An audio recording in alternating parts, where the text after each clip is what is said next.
Qassim Suleimani is dead.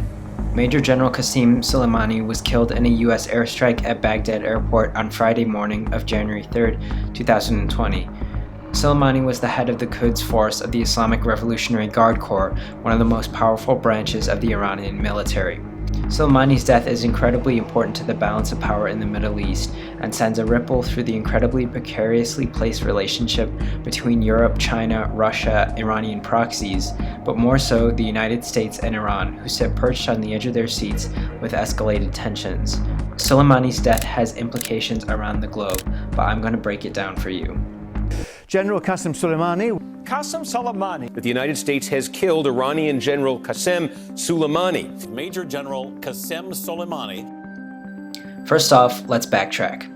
On December 27th of 2019, a series of 30 rockets were fired on an Iraqi military base that killed an American contractor and injured 4 other Americans.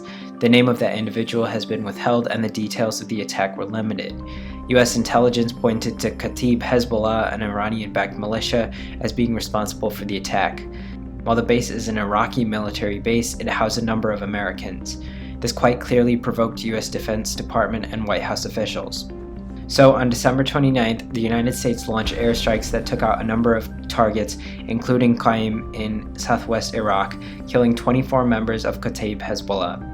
But the militia controls a large bloc in the Iraqi parliament. So, by New Year's Eve, protesters from an Iranian-backed group known as the Popular Mobilization Forces stormed the U.S. Embassy in Baghdad, essentially putting embassy officials under siege for 24 hours until they were tear-gassed away from the embassy and more U.S. troops were called in. Then, on Friday, January 3rd, an orchestrated United States drone attack struck and killed Iranian Major General Qassim Suleimani's convoy, as well as Abu Mahdi al-Mohandes, the deputy commander of the Iraqi Popular Mobilization Forces. Soleimani's death is particularly significant due to his role in Iranian politics and the military.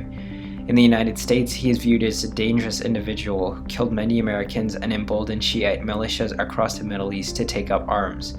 However, in Iran, Soleimani is viewed as a war hero who fought in the Iran-Iraq War, and his death will likely be mourned in Iran as the death of any other top Iranian leader.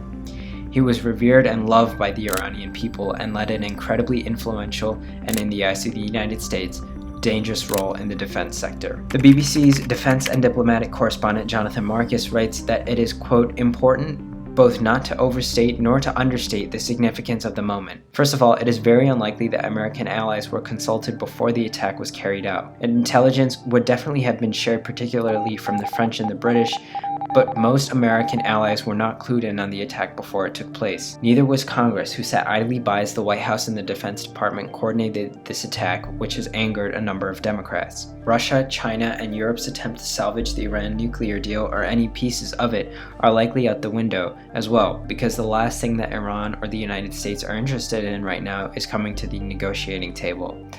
And while the United States and Iran definitely do not want war, even despite Iran's statements seeing the death of Soleimani as a declaration of war, Iran would not be equipped enough to come near winning a war with the United States. So instead, the two aggressors will do what they continue to do. Iran will feel emboldened to bolster its militias and continue to combat the US via proxy wars and armed militia conflicts. You might ask why Major General Suleimani was in Iraq in the first place. While the detail isn't exactly clear, Suleimani was likely meeting with Iranian-backed militias to do just the same, perpetuate proxy wars with the United States and its allies. The situation is tense, that's clear. The United States has told all Americans to leave Iraq as soon as possible, while embassy and military operatives will remain.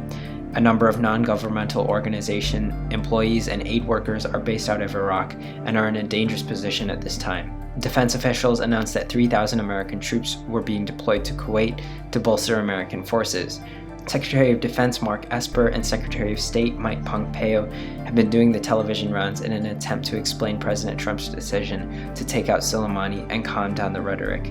Experts agree that Soleimani was a dangerous figure to be kept alive, but the time and place of his assassination has created a rift in the foreign policy community, questioning both Trump's motives during an election year and at such a fragile time in global politics.